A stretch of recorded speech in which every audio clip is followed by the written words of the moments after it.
2017. This is MMA Junkie Radio, and we have a stacked show for you today. It's going to be a fun day. It's a Stun Gun Monday. What that means, guys, we have Gaston Bolanos in studio, Simon Samano. You have to have a story of somebody that pissed you off today. Or not today, but over the weekend. That we have a live Stun Gun. Yeah, you don't want to murder him, but you want him to kind of be hurt a little bit for a little bit. So you have to think of somebody that did you wrong over the weekend. You got yours, George? I already know. Really? Wow. George is a troubled individual. He didn't even flinch. Yeah. I got a lot of them, man. I got a lot. You got a lot? That can never be a good thing. Danny, you got yours? I'm ready. All right. On today's show, we have Simon Samano. He works with us here at USA Today. He's the new guy, so he gives his initiation today, right? That's why we brought Gaston in, George? This is the initiation. Low kicks? I'll take a leg kick, sure. Low kicks? We have Gaston Bolanos. He's in studio. Vinc Pichel, he just got a crazy knockout win this weekend. And Chael Sonnen will be joining us. And we may have a special guest that nobody knows about. George, special guest? How's that looking? Still working on it? Okay. All right. Can we give a hint? We'd be blessed to have him on today. Oh, okay. Done. Coming up at 30. Got it. Thank you. Yes, please. I'll take one. That was a terrible hint, huh? That was just. I might as well just said it. Yeah. Yeah, that was.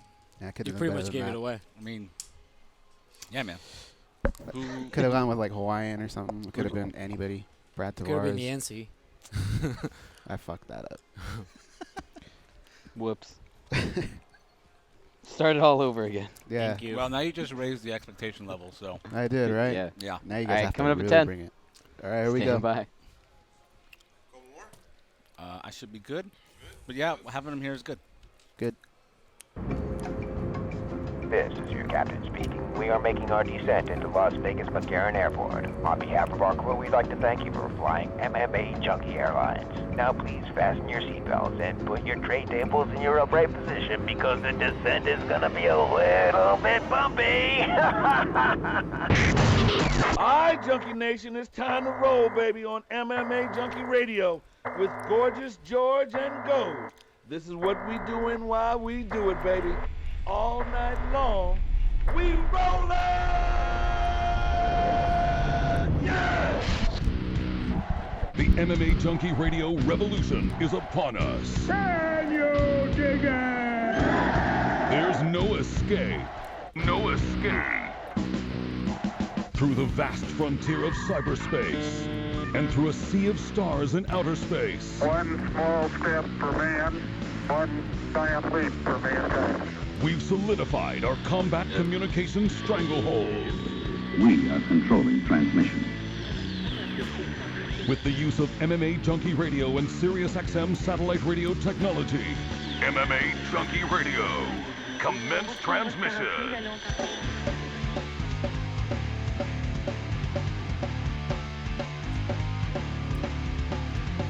Live from MMA Junkie Radio HQ in the fight capital of the world, Las Vegas, Nevada. Here are your hosts, Gorgeous George and Goes. From the fight capital of the world inside the beautiful Mandalay Bay Racing Sportsbook, you are listening to the MMA Junkie Radio Show. The only show, I forgot it goes, I took the trophy home. Oh, it doesn't matter anymore? Today it doesn't matter, I guess. Yeah, but we got backup. Yeah. Just in case you're all thinking, oh man, that trophy, somebody snagged it back. The real winner snagged it back. No, you know what? I have an explanation for that. Well, it's okay, though, if he did that, right? Because there's 4 other ones. There's 4 other ones, yeah. And soon they may have a presence here. But we do have backup. First of all, on my far right, it's Gaston Bolanos, Bellator kickboxer and MMA fighter. Welcome back. How's it going, Fellow man? Peruvian. ¿Qué te pasa, huevón? ¿Todo bien? Todo bien, todo bien. And then Ask Goes is our assistant editor, the newest hire from USA Today Sports and MMA Junkie, showing up today. He goes, Simon. This is Simon Samano. What's up, Simon? How you doing? I'm good, man. How you doing? Good. Our newest hire. He's kind of been behind the scenes. Now you see what he's all about. Yeah. He's here in Sin City committing sins. A little bit of the luck ran out yesterday. He can share if he'd like. And then Goes, of course, to my left back. He's handling all the producing duties today. It's going to be Victoria? No, it's going to be Danny. Danny, okay. Yeah. Victoria took another day off? I don't know. Wow. Well, someone with long hair. I was close, right? Yeah. What happened to Victoria? I didn't ask. Okay. Well, there you go. Danny, he's back. What's up, Danny? That's it, Danny? Just a grunt? I said, how's it going? Oh, just you go- didn't come out on the mic. Didn't hear You sound like you're Today's- Oh, sorry. Today's Stun Sorry, Gun sorry, Monday, and let's fire those up, Goes, because I know you already warmed up the co-hosts. We'll get those out of the way, and then we'll talk about UFC Fight Night 112, which took place Saturday for us, Sunday for New Zealand. Great card, a lot of KOs, lots to talk about there. Possible retirement. I'm saying possible because I'm not buying it. Black Beast, of course. We'll talk about that, and we'll talk about everything, moving forward. A lot of great cards moving forward, including Singapore this weekend. The following weekend, Bellator's pay-per-view. And our boy. Big one. I know. Yeah. They're bringing I'm in, excited for that. I was just reading. I shouldn't be doing this while I was driving. I was at a red light, Oh boy. and something popped up. And the Star Spangled Banner, who Dave Navarro. Dave Navarro, yeah, he's going to play the, so Wow. they're bringing in some celebrities there. Yeah, no. that's Spending some awesome. money. It's gonna, yeah, definitely. Roy Nelson's going to be signing, as is Roy McDonald. They got a autograph signing there set up for Bellator NYC. Yeah. So it is going to be huge. You going, by the way? No, I'm not. Kevin is my buddy Kevin. I think he's going. But Kevin I'm not. Ross? Yeah. Oh, okay. Yeah. I'm not going. How come? I just gotta train. Oh, okay. Yeah. Hopefully, trying to get something. Is Going. that for real, or they just didn't ask you? Well, they didn't ask me. Oh, okay. But I'd have you there. I mean, I would have liked to go. I'd have you there because even though you're only 1-0 in MMA, brutal KO, by the way. I think we talked about Thank that. you. Yeah. I mean, And you're a savage kickboxer and soon to be obviously going to be gracing many of their cards. You got that Muay Thai background. That's no joke. So it's Thank not you. like Thank you very Gaston's much. just like the new guy at the party. Yeah. Well, I'm trying to do all 3 sports this year, so we'll see if I can get a Muay Thai fight in between there. You can break away and still do. As long as it doesn't interfere with anything. Nice. With Bellator, which my next fight with them will be September. Yeah. Next one after that, hopefully kickboxing at the end of the year in Florence, Okay. Italy. Yeah. And we'll see what happens, but I'm just trying to stay busy. So you can stun gun Bellator if we're not inviting you to be. Yeah. We don't want to get him in trouble though. No, All right, go. yeah. Let's get things started. Who do you want to stun gun today? I want to stun gun all the Cleveland Cavalier fans. I know there's a lot of them, Why? especially today. Because they All of a gave sudden. up No, before the win. because I don't get why they're talking shit because they didn't get swept. That's not something to be proud of, right? Like, Yeah. I think you got to maybe talk shit after you win 2 games or something, or you're getting close. Hey, remember last time you guys choked? We're coming back, that sort of thing. But just saying, hey, we didn't get swept, it's not really talking shit. You just got to kind of keep your mouth shut, right? that is pretty lame. So I'm going to much. stun gun those guys. Yeah. All right. That's a lot of them too. Yeah. How about you? That includes Steve. If I did that about that includes Steve 10 years Miocic. ago, I'm it gonna wouldn't tell be him. that many. I'm gonna tell him he jolted Stipe too. Tell him. How about you, Danny? Who you got? All right, so I was telling Goes this before the show. Can you guys hear me? I'm going to make sure this microphone Yeah. works now. Yeah. Okay, cool. So Friday after the show, I was hanging out with one of my friends, and we walked to just like a store that's right by his house, and we had to cross the street, and we waited until we were supposed to be crossing the street and everything like that. A SUV blows through 2 red lights, almost hits my friend, and then stops the next red light. So he didn't make any time or anything like that. And so we just kind of like, all right, that was kind of weird. So we walked up the street, and we just happened to hit the red light at the same time he was still waiting because it was a long red light. And my friend turned to him, and the guy had his window down. My friend turns to him and goes, "Did you happen to see the red light?" And the guy kind of just blankly stared at him. He goes, my friend goes again, "Did you see the red light? You kind of blew right through those." He goes, "I don't care." And then he just took off. That's believable. A lot of people Yeah. don't give a shit about turn signals and stop signs or Right. whatever, because there is something to go on. That's my bad. I ran through a red light the other day. Oh no. Well, no. I almost did, but my aunt did in New York, in Peekskill, New York. Ooh. Now she's pushing 70, so I get it. It's a small town. I told my aunt, I go, "Tia, like you just," and she goes, "Oh," she kind of did the like, "I'm sorry." Of course, there was no intent, and obviously, if anything would have happened, there could have been trouble, but there was no intent there. But I could see it just because it's the smaller towns, or sometimes they just don't pop out. There's a tree covering, whatever. But I've seen that a lot, man. People don't care, don't give a shit about other people, and I don't understand what society is, why it's Now, like are you that. saying that's a New York thing, or is that No, just it's an a everywhere world thing. It's an Earth thing. Oh, Yeah. well, Peru is the worst, though. Let's be honest. So this is how it works in Peru. In Peru, they believe that if you hear a horn honk, Yeah. it's them saying, "I'm gonna run this red light, and I'm letting you know that that's going down." Yeah. That's what the horn is for in Peru. Right. Like stop signs are. But not everybody really, knows not the really rules. mandatory. Nah. They're like, it's just there. Like, Yeah. Everybody knows the rules in Peru. Therefore, if someone beats me to the spot, I just hit the brake. You see what I'm saying? I adjust. So I when I land, I go, give me the rule book again, and I read, and I know that as a pedestrian, I don't have rights, and whoever gets the spot first. As a pedestrian, and the horn just means last like. time I was there, it was very shocking for me because I wasn't there for like a year and a half, and I was like, we got right out of the airport, and I was like, Jesus Christ, where am I right now? Like it's shocking. It's like a game of Frogger. Yeah. Everywhere you go, it's like you're the coyote and they're the roadrunner, and it's just shit's gonna go down. Yeah. Do you guys, when you guys are pedestrians and you are in a crosswalk, do you feel like the crosswalk is like an unbreakable shield? Because people who cross the street in a crosswalk, either buried in their phones or whatever, and don't even bother to look. Even if I have the Like, signal and the green light, I'm still left, right as I'm doing it. I just don't trust. I mean, there's so many people in L.A. who cross the street and they don't even bother to look. I'm about to come make a right turn, and I'm like, good thing I'm paying attention because she didn't even bother to look. Right. And then when you get to a certain position where it's you in the car, and you know how you go, no, you go ahead. And they go, no, you go ahead. I always say, no, you go ahead. Because if for whatever reason one of us changes our mind, guess who's getting the worst of it? So I just go, no, you, like one of these.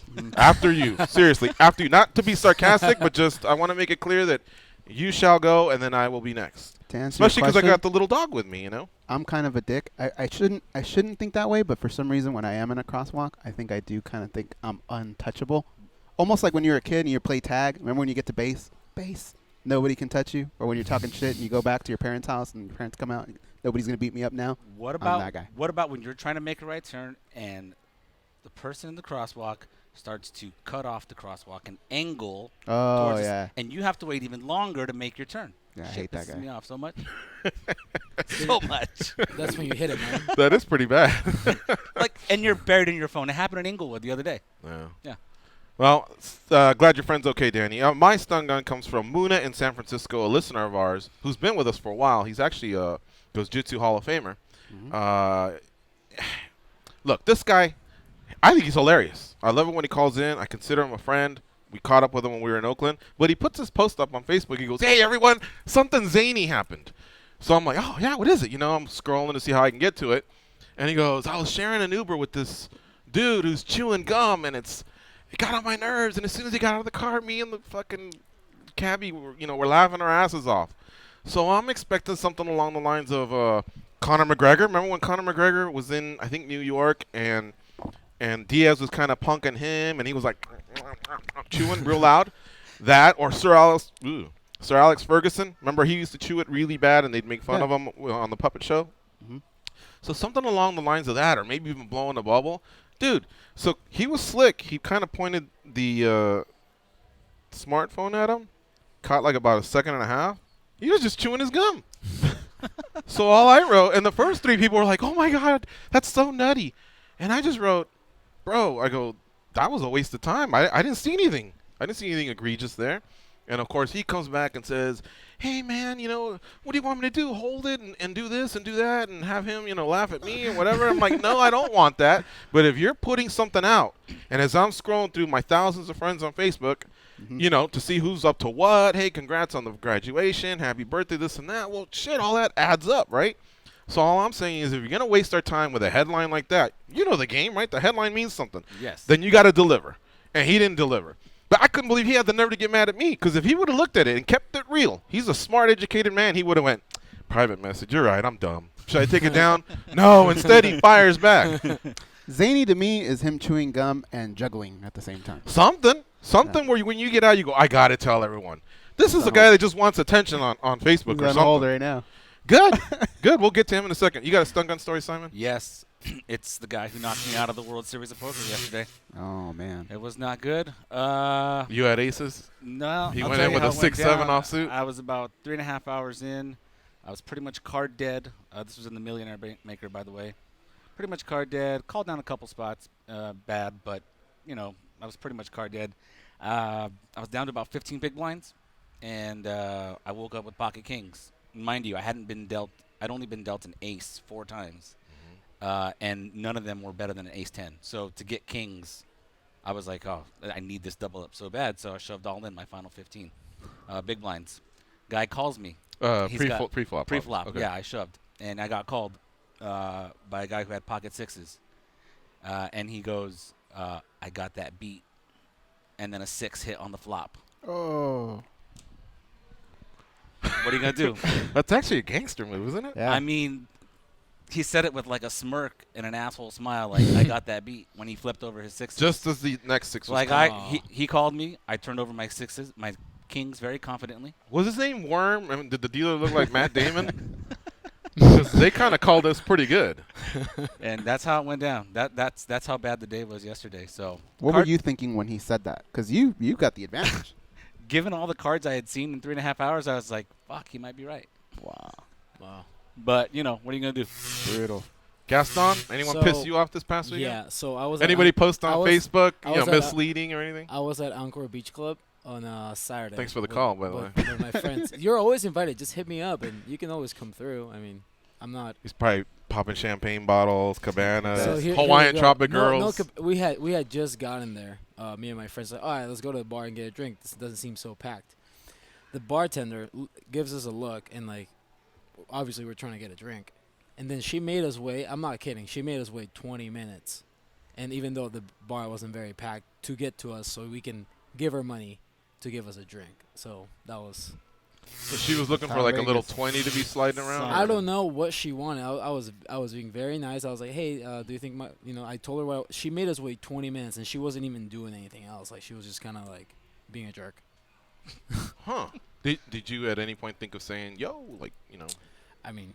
It is what it is. A little bit of attention over here? Yeah, that probably would have made her take longer. Although when I'm in situations like that, I like to see just how egregious the situation can get. How someone can be like, hey, let's just wait and see what kind of nerve they got. Yeah. I like to do this. And it was, to top it out, it was probably like a $22 drink, right? Oh, yeah. They hit you hard, man. Yeah, I don't remember, but yeah. Like, can I have a rum and Coke? That'll be $22. I did something scary this morning with Gaston. I brought out those bottles of Pisco, and I thought he would back off. Like, hey, no, I just had a long weekend. But he just looked at me like, it's on? So are we going or what? So I got real scared. Look it up. We got the bartender right there. Yeah. We get the right ingredients. I was waiting for him to back off, but he was like the guy that he had sixes. He was like, I'm game.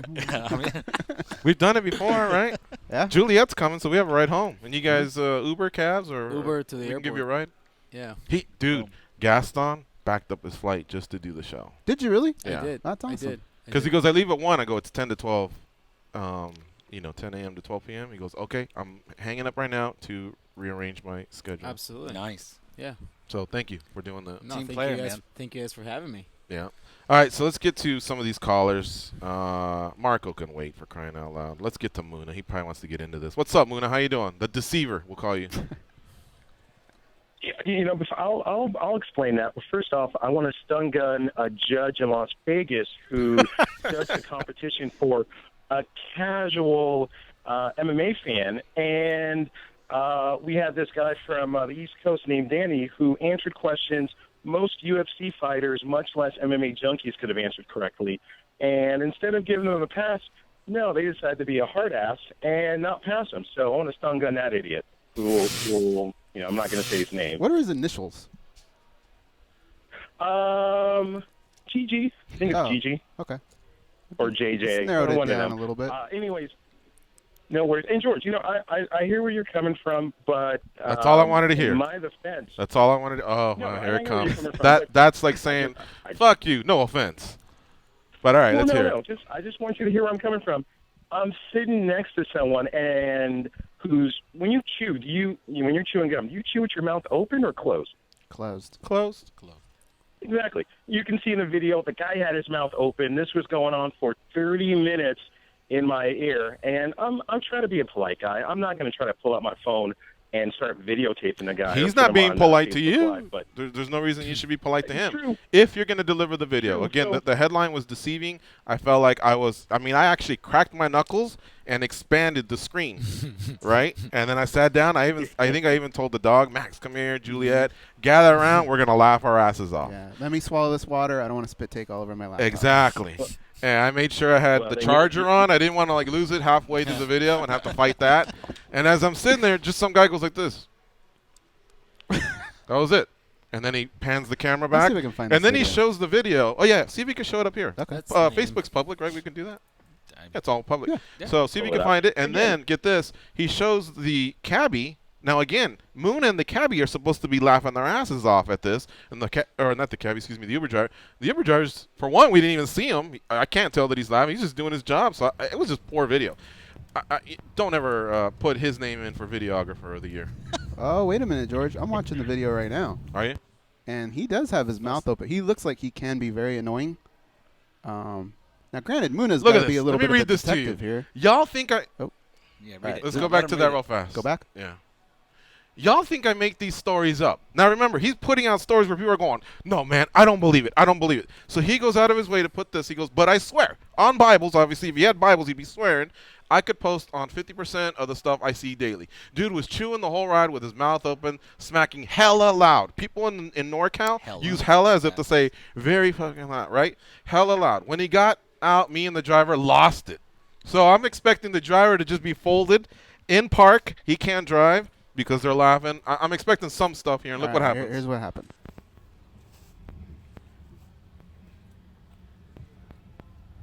His mouth's open, but I don't hear any smacking, do you? I don't hear anything. Yeah, Muna. What happened is the receiver was in my, was right on top of my back. So I'm trying to be slick. And again, here's the thing, though. I'm just trying to film it. I don't know how the sound quality is coming out. So, you can stun gun me for the sound quality. But, next time, just for you, Gigi, I'm going to do a Facebook Live. I'm going to keep it on for 20 minutes. That way, the sound quality can be up to your levels, so you're such a hard ass. But again, now to the point where the driver stopped for a good 3 minutes, and both of us were laughing. They got pretty loud, and I agree, the sound level was not great. But again, you can see the guy is chewing with his mouth open, totally oblivious. And so, again, you can stun gun me, but damn, you're such a hard ass, man. Next time, don't sit down your whole family to watch my videos. All right. All right, guys. All right, we're out. All right. So this past weekend, I know Mark will want to talk about it and chime in. Mark Hunt defeated Derek Lewis at UFC Fight Night 110 in Auckland, New Zealand. 4 rounds they went before the judge mercifully stopped the fight. Look, Lewis wasn't in he was exhausted. He was damaged. He could have still stood up, but you could just tell he was probably looking for a way out because as he was folded over, he was blocking the shots, and I like the stoppage, even though these guys have a lot of power and he can turn around at any point and land something. What were the odds on that fight? They were both favorites, huh? No, Hunt was the underdog. Yeah, really? Slight underdog. He was anywhere between plus 120 to plus 130. All right. Now, early on, it was more of a pick 'em, but Lewis had some moments in the first round, especially with these kicks to the head. So he was, I think, throwing Hunt off. I think Hunt thought they were going to sling them dogs a little bit more. I like Hunt, though. He was very patient. Like he was. Is, and it was cumulative damage. That's one thing that I love about his fighting style. Very patient and just looks for the kill and finds it. Yeah. I'm glad that the ref stopped when he did, because then we don't have to have just someone's lights getting turned off. Yeah. And, you can only get your dance card punched a certain amount of times. Damage. Right. So I thought it was a great fight, especially for them heavyweights that just, they usually don't have that kind of win to go 25 anyway. I didn't want to get to a decision, but I really enjoyed the main event and the fight card. Your thoughts on the main event, Gaston? It was good. Yeah. It was really good, I guess. My favorite part of the card was that knockout from Dan Hooker to Ross Pearson. Oh, yeah. Those are some great ones. We'll definitely chime in on those. That was awesome. Yeah. It was just wicked knee. I didn't think it was like that hard. And didn't it look like Pearson was starting to get, It was just perfect timing. Yeah. Pearson was finding his range. He had this lead left hook, kind of like Fedor-esque. Yeah. It seemed like he had a beat on what Hooker was doing, but because he was crouching down, he just got timed. I didn't know Hooker was I thought he was a featherweight. I didn't know he was a 55er. 55er, yeah. Your thoughts, Simon, on the main event? I thought the main event was good. I mean, I was surprised that it went 4 rounds. I think a lot of people thought it was only going to go 1 or 2. Right. But as I watched it, and as I started to watch the Black Beast sort of wear down, once those hands went on the hips, they got low. Once the hands went on the hips, you're just like, ooh, he's either going to have to land a big shot or he's going to be finished at some point. And, he looked too tired to even land like a big shot. He didn't have that. He was unfortunately at one point late when he was getting tired. And I heard Stan talking about it as he was calling the fight. He was talking about how Black Beast was tired and sort of covering up, but he was giving himself a chance with these bursts. Right. And they would sort of land, but you could see Hunt was still a little he was more the fresher guy, So I think it was between rounds 1 and 2. I was observing him, and he wasn't breathing deeply yet. But something happened around 3, probably damage, and just, I mean, there was this. It was steep. We always say you take the car drop-off. from about 1 to 120, we'll say. Yeah, and rather than going from 110 to 190, he got down to 60, you know, like he got blown a tire. And at that point, the hands were down, and he was susceptible to all the hard punches that Hunt threw. And Hunt was patient.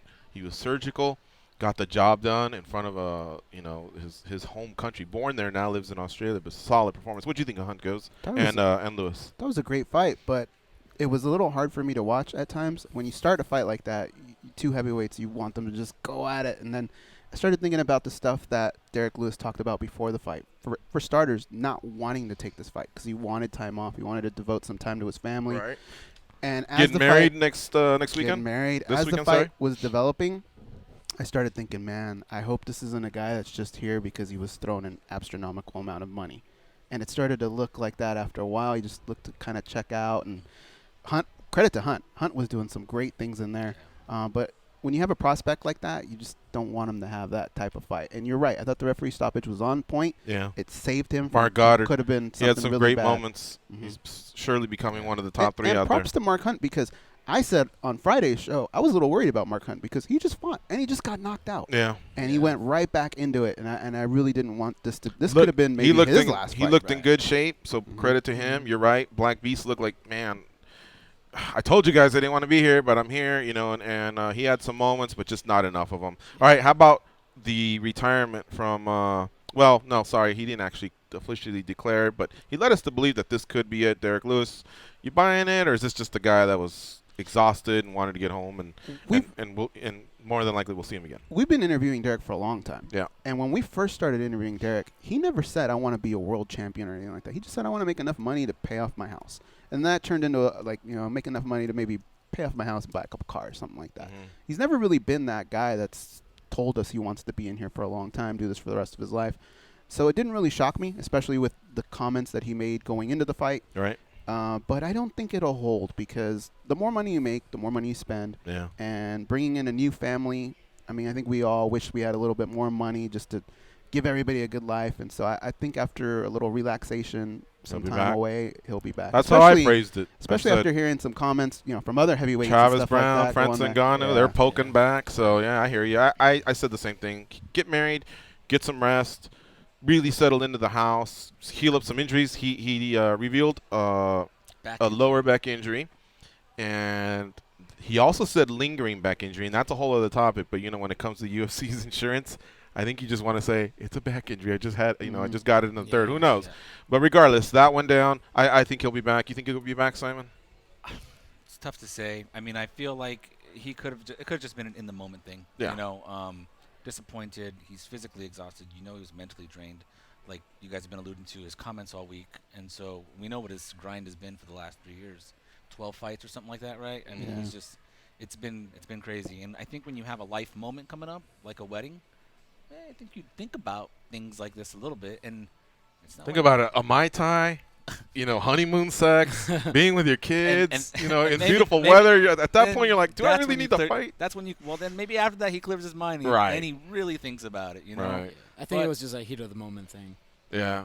He'll be. But it's not like he's back. Yeah. It's not like he's 32. Is that 32? That's young for heavyweight. It's older for other weight classes, but it's younger for heavyweight. Yeah. You think you'll be back, Gaston? Yeah, I think so. All right. Yeah. When we come back, we're going to take this break. When we come back, I'll let you know how I think the heavyweight landscape shapes up. Then, of course, we'll talk about the rest of the card. Some great KOs, as Gaston noted. Daniel Hooker, he had a great KO. And then Derek Brunson, what a comeback for him. I'm telling you, the fight card ended with 5 stoppages, 4 of them being KO/TKOs. It was great, but I want to let you know where I think the heavyweight division now stands now that Lewis is out of the sweepstakes to face Stipe Miocic. You're listening to MMA Junkie Radio on Sirius XM Rush 93. Simon Samano, Gaston Bolanos in-house. We'll be right back.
King George, but then says the 8th instead of the 7th. On a technicality, he's wrong.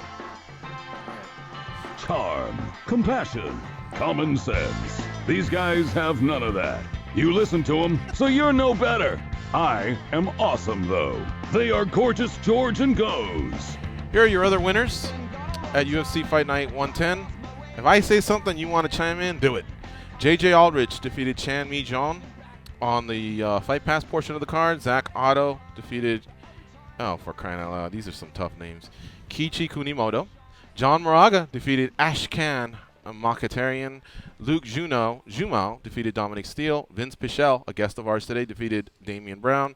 Alexander Volkanovski defeated Mizuto Hirota. Ben Wynn got the win over Tim Elliott. You see what I did there? I see what you did Ian Kutelava defeated Henrique Da Silva. He defeated him before the fight started. He marched across and got in his face. It sure was, man. Daniel Hooker, Derek Brunson round out the card. Guys, where do you want to start? Because there's lots to talk about here. I want to go back to the flying knee.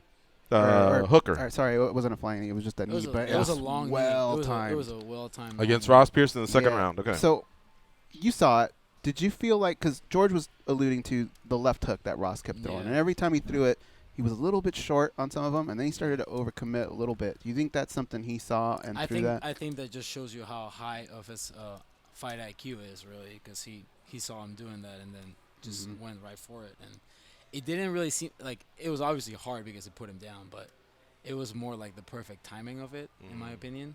So what happens with a guy like Ross Pearson, where if you suffer a knockout like that, I got to imagine in your head, you can't wait to get back in the gym and correct what it was, get back in the cage and fight again. But you can't do that because your brain was just rattled. Yeah, your brain How do fighters deal with that? It's tough, you know. I've only been knocked out once in my career, and that was a few years back. I have been rocked since my last fight. My last Muay Thai fight, I got an A count, and that was the last time I got rocked. So it's tough, you know. You don't want to do sparring. You can't do sparring for about a month. At least that's the way we've done it at my gym, about a month and a half, and then it's tough because you, like you said, you want to get back and you want to fix all these things that led to the loss, but you can't. And it's also, depending on what kind of training camp you had, you want to have a little bit of a break in between. Plus, the damage you just took. It takes about, a month and a half, like I said, to go back to, like, regular sparring. Family and friends who don't fight, their consolations, the stuff that they tell you, can you take it, or are you just kind of like, look, you don't know what it's like? Like, what is it like when they're telling you, Gaston, everything's going to be okay? People to this day tell me, so when are you going to, like, get a real job? Yeah? Yeah. We got told that recently, too. They did. I saw that.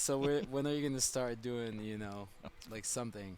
Like, I'm living my dream. I'm having a good time, and I'm enjoying every second of it. So this is my real job. But yeah, family can get very protective. Like, oh, you shouldn't do that anymore, or oh, you have to wait a long time before you get back. It's kind of tough. And then when you win as well, it's like they tell you everything you did right, but it's not necessarily everything that you actually did. So it's like I just kind of shut it all down and listen to my coach, because that's whose opinion really truly matters. Pearson needs time off. We're not in any hurry to see him. The UFC's not in any hurry to showcase him. No. Get some time off. I love his boxing. If he still has, it is. I love his boxing. He throws a great left hook. When he gets in rhythm, he's so good. Once he starts going and he's got that rock step and that bounce step with the front, he's really good. Guys, Dan Hooker told our guy Ken Hathaway after the fight, I just caught him with that knee. Lucky, nothing else. Just being a nice guy. I think probably so. some respect there, like respect. But I think in the post fight with Stan, he said that he saw that when he studied him. Well, there's so something. I mean, if you studied it and then executed what you studied, I mean, I think it's respect. Just I respect, think, like, I've landed spinning back elbows. Like, I saw the punch coming, and like I don't realize that till I watched the tape after. I was like, yeah, I just threw it. I don't know. But I feel like everything happens so quick at a fight, and your brain's already trained, from all the training and drilling, hopefully, that fighters are doing out there. Your brain's already trained to do that certain thing, so it happens so quick that you don't even realize what you do. Yeah. At least to me, it happens that way, and it probably happened to him that way as well. It was beautiful, and it netted on $50,000. Here are the bonuses: Dan Hooker, Ben Wynn, Performance of the Nights. Wynn submitted Tim Elliott on the main card. Some call it an upset. I mean, I think they're both solid flyweights. Anything can happen. Well, a submission. And there was some good love for the flyweight Elliott, division that day. I think that's an upset. Yep. Yeah. And then we had Mark Hunt and Derek Lewis sharing $100,000 for fight of the night. 8,649 were in attendance, and the total gate was 830,000. We can go in any direction. Call in 866-522-2846. We'll have Marco and Showtime talk here in just about 60 seconds. I do want to say, before the break, I was letting you know now what I think of the result of the main event. Derek Lewis, I believe, was the front runner for a title shot with 7 straight wins. This would have been 8, especially if it was a statement win. Well, it wasn't even a win. It was a loss. Mm-hmm. He's out. Hunt had a nice win, and people love them some Mark Hunt, and they pay him well. But relax, he just came off a loss in March as well. So now we're left with Verdum and Overeem, who fight at UFC 213 coming up here in a few weeks. Now, they both have 1 win since both losing to Stipe Music. Verdum got his title taken away, so he probably has – well, he hasn't been the champ – excuse me. He's gone the longest time since his fight with Stipe Miocic, all right? He also had an opportunity to fight Kane, and Kane backed out. He subsequently also pulled out as well. So I kind of feel like he wanted to fight. He would have been there, and this would have been – he could have possibly had one up on Overeem. So, again, they both have 1 fight. If they fight each other and one guy's dominant and they talk it up, I think they can be next for Stipe Miocic, because that would be 2 since losing to Stipe. They'd both be in the same boat. I'll give Overeem this. Overeem at least put down Stipe and had a moment, whereas Verdum – it was not his moment that night. Mm-hmm. Regardless. However, if Kane, who was present in Auckland, New Zealand, proclaims himself healthy and one of these 2 lays an egg on July 8th, then I think Kane can say, hey, remember that title shot? And he'll fight Stipe Miocic. So a lot of pressure on Overeem and Verdum to not only win, it should be a statement win, and they need to call out the champ. This is a business. I'm telling you, you need to get gangster. And you need to get people interested and tweeting and saying stuff. Otherwise, guess what? All they do is just say, everybody out, bring the new fighters in 1 week later, and the spotlight's on them. So it's really on them. That's a message to them. I'm sure they know it, but in case they didn't, I'm trying to ingrain it in every fighter's head. Make that your moment. There's nothing more that I'd love to see in that division than to see Cain Velasquez and Stipe Miocic. But my problem is this. You're going to have to do something similar to what you're doing in Anaheim, where you're going to have a Fabricio Verdum or an Alistair Overeem as a co-main, because I just don't want that fight to go away. I agree. And one last thing. Think about when I think it was Aldrich and Otto both won. I was watching, and because they went to a decision, these guys are on a 30-minute schedule. They block the fights off, all right? And they're watching. The production team's telling Stan, don't go in there or go in there. Sometimes they'll go in there if it was an exciting fight. But 2 things can happen when you leave it in the judge's hands. Anything is one of them, and that anything means you could possibly lose. And the other one is you don't get that opportunity to, talk about yourself and promote yourself when thousands at home or thousands in attendance and millions at home are like this. They're just watching. What's this guy got to say? Or what's this guy and girl got to say? Because they just wowed the shit out of me, and I want to see them again, and I want to go on their website. I want to like them on Facebook, and I want to buy their next kit or sponsor shirt or whatever. They're the man.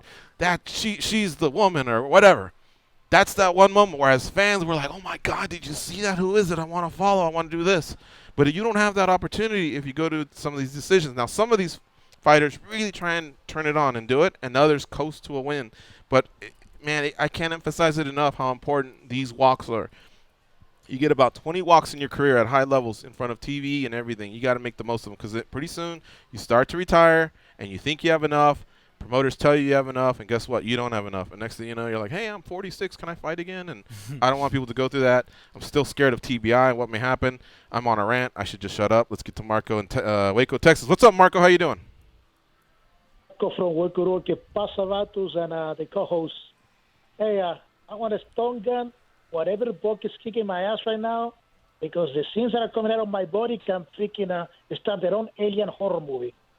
Really? Did you eat something or what? I don't know, man. I'm trying to blame it on some bad freaking tacos, but who knows, man? I'm feeling like shit. Like the last 12 hours have been a horror story. Oh, wow. My God. Oh, my God. Yeah, well, but let's talk about worse than that, man. It's worse than that. It's water coming out of my ass, dude. That's the cat kind. It's horrible. But let's talk about the fights, man. The Gute Lava, the whole Smash Frankenstein, dude. Like you were saying, that dude doesn't even speak English, and I want to follow him. That guy's gangster. That guy's so gangster, dude. 22 seconds, mayhem. How many hooker jokes can you make? Hooker makes massive payday after big mouth job. Okay, you guys follow up with that. I don't know. I don't want to talk about it. We'll let you guys catch it tomorrow. All right, so I don't know how many hooker jokes you can make, but that was a poor one. I didn't understand. He may have. I don't know. I don't know either. I was thinking about that as well the night of, and I just couldn't put it together. And I was working with something like, who is he gonna proposition next, that sort of thing, but I couldn't really put it together. Let's see here. Showtime from Tennessee. What's up, Showtime? It's your time. Hey, what's going on, fellas? What's going on, Gaston and Simon? What's happening? What's going on? Hey, man, I'm gonna get to the meat and potatoes of this conversation, man.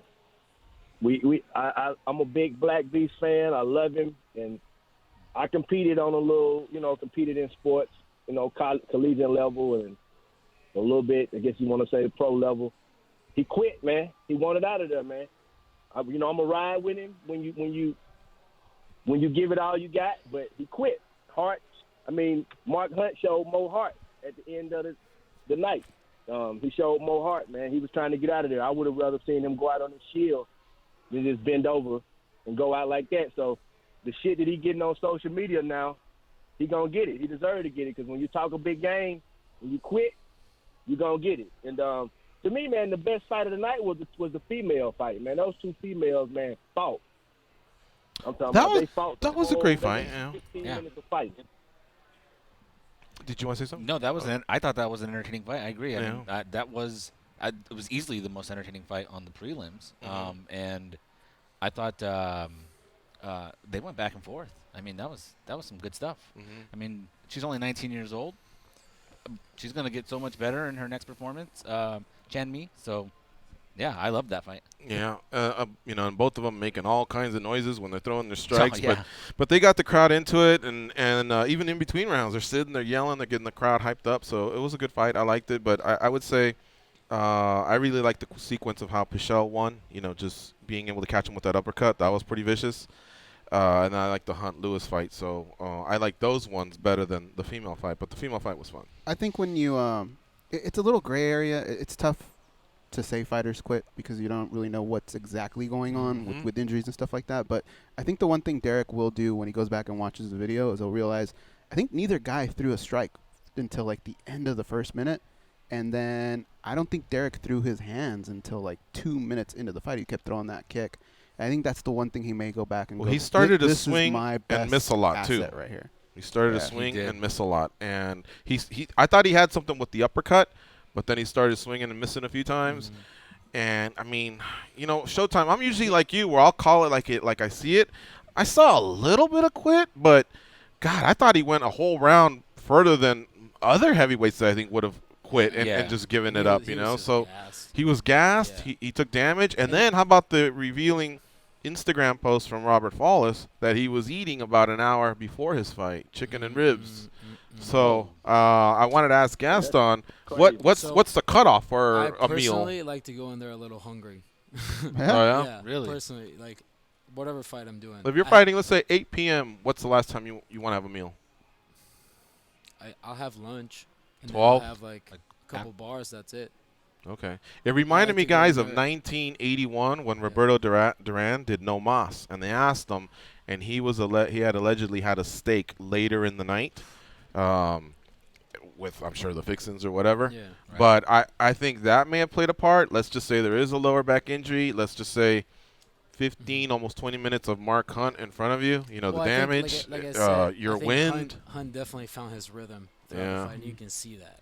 And that's why, when you start missing, it kind of messes with you mentally. Yeah. And that can also make you feel a little more tired, and you're like, oh, everything's missing, and that messes with you mentally. Yeah. So Showtime, I'm kind of with you, but I think he gave us a lot, man. Serious. Yeah. Oh yeah. I mean, he gave us a lot. He gave us 4 rounds. You very seldom get that, but he talked about the heart aspect of it, and in the end, I would have rather seen him laying out on his back. Really? Just getting in the meeting in the middle and slinging than bending over. I felt like that was quitting.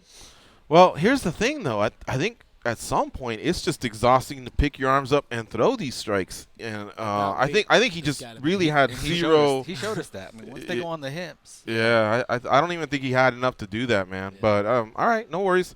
Thanks for the call, Showtime. Okay, guys. All right, we'll see you. Hey, Showtime, I owe you a response on Facebook. I want to look into it and ask some of the sharps around town. All right? All right, folks, we're going to take our second break. You're listening to MMA Junkie Radio on Sirius XM Rush 93. We're talking UFC Fight Night 110, and, of course, we'll start turning the page to all the events that are coming forward. Plus, let's not forget, there could be a new NBA champion crowned tonight. The Golden State Warriors up 3-1. They are playing the Cleveland Cavaliers back in Golden State. It's not a 2-3-2 format. It's a 2-2-1-1-1, so they could do it on their home soil. Also, congratulations to the Pittsburgh Penguins. They defeated the Nashville Predators 2-0 yesterday, and they won the series 4-2. So, new Stanley Cup champions there. All right, folks, we'll be right back. Stay close.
Lay.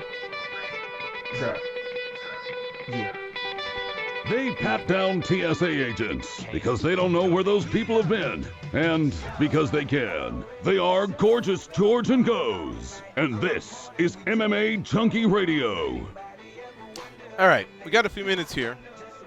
And then we're going to do our sports update and reset things. We're going to be talking to Vinc Pichel. We're going to be waking his ass up. It's almost, I think it's like 4 or 5 a.m. Worse than what we did to Colby Covington. Yeah. Isn't that like at 2 a.m. or something? Yeah, that was pretty bad too. So we'll be catching up with Vince and then Chael Sonnen, and then we may have one other guest.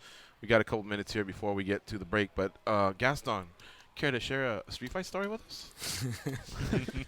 You're really putting me in the spot, huh? Hell yeah. This is a gentleman who told us, I don't think I can think of any. And there was two so close to us, and I can't give out any more than that, that I was like, how did – he just didn't want to share them. So back when I was fighting for Lion Fight, and it was that fight that I got stitched up pretty good. I had like 21 stitches on my face, but usually when I used to fight for Lion Fight, I would, the fights were on Friday, so we will get our return flight Monday. We just enjoy the whole weekend. So I was all stitched up and like, but we still went out. We still like went to the pool parties, the clubs. Right. So coming out of the club, I think it was like 4 a.m. I believe Carl Cox was playing. Oh yeah, Techno King. Yeah, it was a good night. We were good.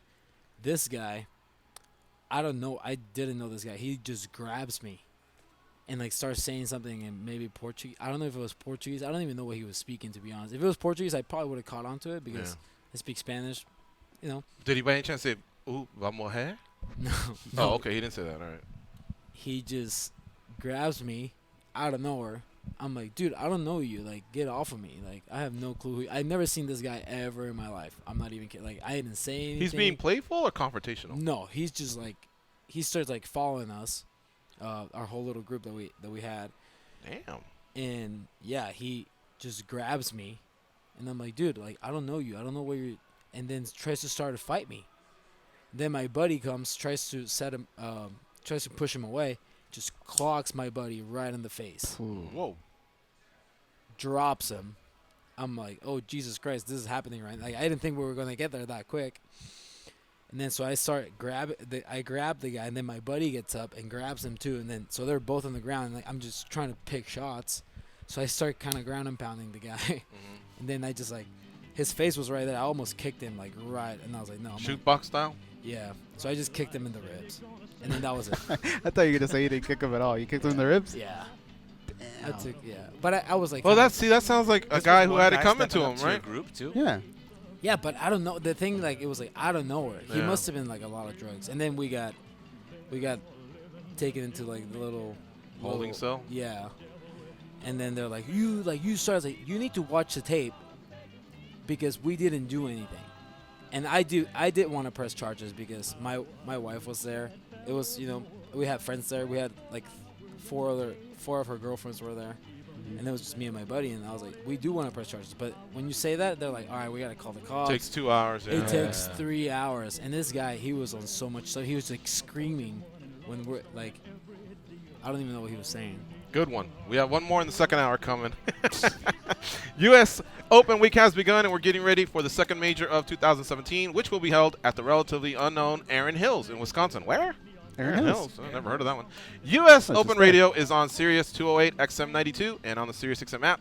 Just search U.S. Open. All right, folks. Quick commercial and a sports update. We'll be right back. Gaston Bolanos, Simon Samano in studio.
here dreaming. Oh, no one's feeling me. That movie comes out soon this as step Friday, on the doesn't it? scene, I hear the hoochie screaming. Screaming for money. Oh, he hasn't said it yet. I didn't time it right. I fucked it all up. You got it, Simon? I was following you. You got man. it? We're waiting for it. I'm on the spot now. Shit. Go. Out on bail, fresh out of jail, California dreaming. Soon as I step on the scene, I'm hearing hoochie screaming. Screaming for money and alcohol delight. I love it. I love it. Good job. Good job. That was his initiation. We're backing off. We're gonna have Gaston leg kick you, unless you still want that. How about he puts me in a choke and I tap out when I want? Have you ever felt a leg kick? Have you ever felt a leg kick?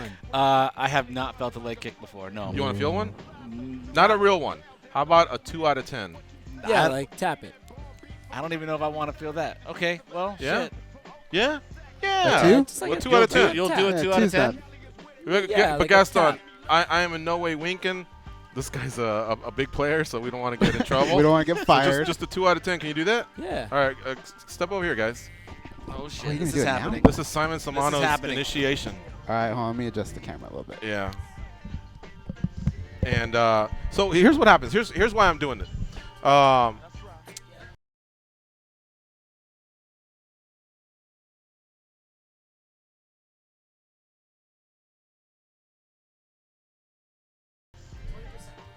Yeah. So a lot of people wonder, hey, what's a leg kick feel like? And not that Simon was wondering that, but it's nice to like I didn't know what it felt like until I got one, and then I realized, oh, now I realize the trouble. So yeah. So Simon is gonna get a leg kick on a 2 out of 10 scale. Huh? Don't check it, so just leave it. Okay. So just a 2 out of 10, like something to just feel, and then if obviously you want more, then we can provide that, but we'll do a 2 out of 10. Here goes Gaston Bolanos. 2 out of 10 is good, man. Yeah, here we go. 2 out of 10. What'd you think of that? You don't want a 4 out of 10? Oh my God! I got a 2 from Cub and I didn't like it. How about a 3? One step higher and that's it. This will be the last one. Because, hey, you already got street cred in our opinion. You don't have to do this. Oh, he's doing it. All right. All right, here goes a 3 out of 10. It goes, that's good. That's good. That's funny. I'm telling you, man, I don't know, nerve, muscle, combined, what combo it is, but it does not feel good. Most fighters attack the midsection. Mm-hmm. I like to go low. Yeah, that spot where you got me, Yeah. kind of like where the the reason for Oh, that's that where he is- got you? Right above the knee? You got me like just right here, So, right above the knee. Yeah, I That's got a little actually higher. one That's thing the spot right there. that we train at CSA a lot, to attack the low kick there, because 3 of those, the fight's over. Really? The muscle can take so much damage. You know, like, say, Aldo, you're Edson Barboza. Yeah, okay. Like, you can take your muscle, you can train the muscle to take a lot of damage, but the tendons and the ligaments and everything that keeps the leg together, a couple of those, you're not going to be able to put too much weight on it. Yeah, no. If you give me repeated amounts. Is the chance higher, though, that they can check it? Because you're aiming closer to... Just got to find the right timing. Yeah. Okay. But it only takes a couple of those. What did it do other than hurt? Like, was it just like it kind of stings and makes your leg like lock up. Yeah, it that's what it is. Yeah, I still feel a little sensation right there. Right. I'll tell you, I'm not proud of it, but sparring people, I've torn about 3 ACLs like that. Really? Really? Yeah. Wow. Yeah. Hang on a second. That's the recap right there. At 11:07, you've torn 3 ACLs? Yeah. I mean, not me. No, Other I know. people's. Other people's. But the low kick. And you guys go, like, is there a rule? Hey, we're going 90%, 100%, 80%? Most of the people that I did that to deserved it. Oh, really? I'm not I used to be. Like, were they, like, sparring, but people that street just fighters that signed a waiver, or what do you mean? People that come in to get some sparring, and they try to say, oh, you know, they try to, like. I've never heard that. Oh, you've never heard of that? Of the ACLs tearing from somebody? Well, yeah, it's happened. Wow. And my coach Karen can tell you that it's happened because he's seen it. Well, I believe you. Yeah. Yeah. Couple, like I said, 2 or 3 well done at that, and it's over.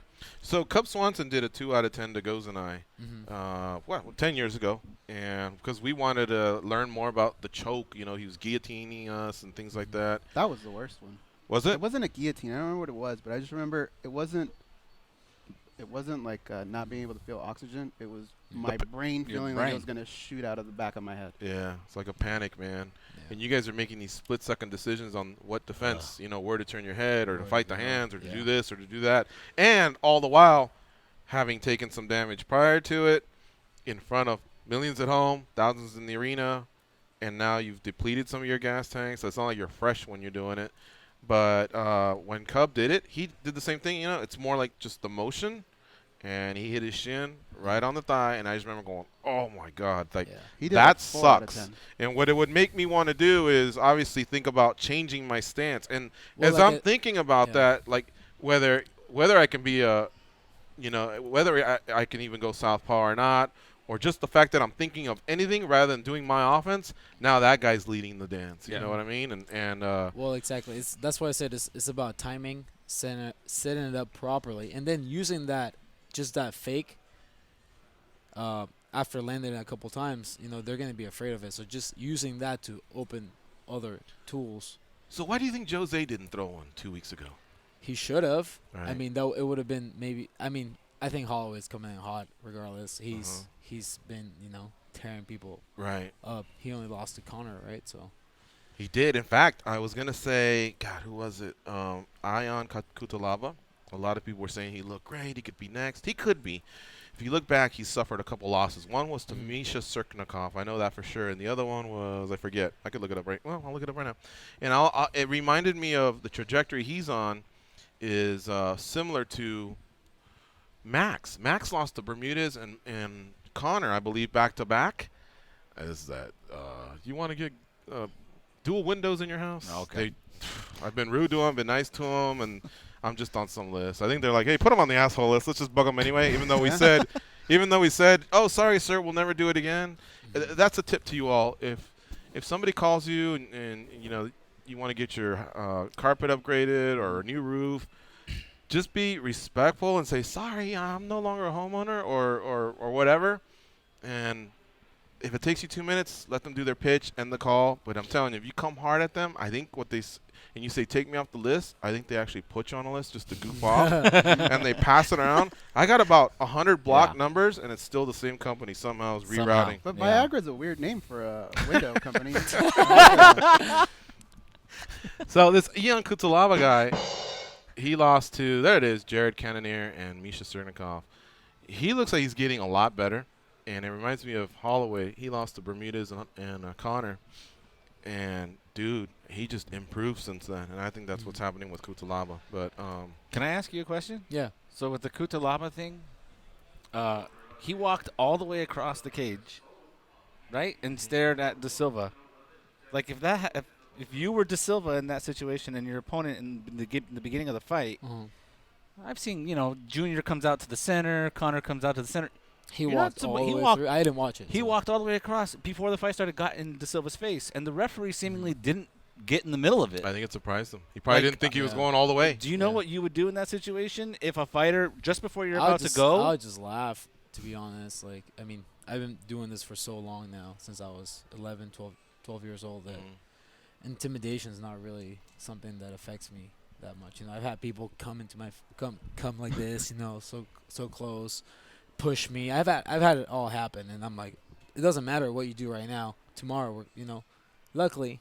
Well, you would never expect the moments before the bell's about to ring that guy's going to come across the stage. Yeah. No, that's definitely, because that's what he did. Yeah.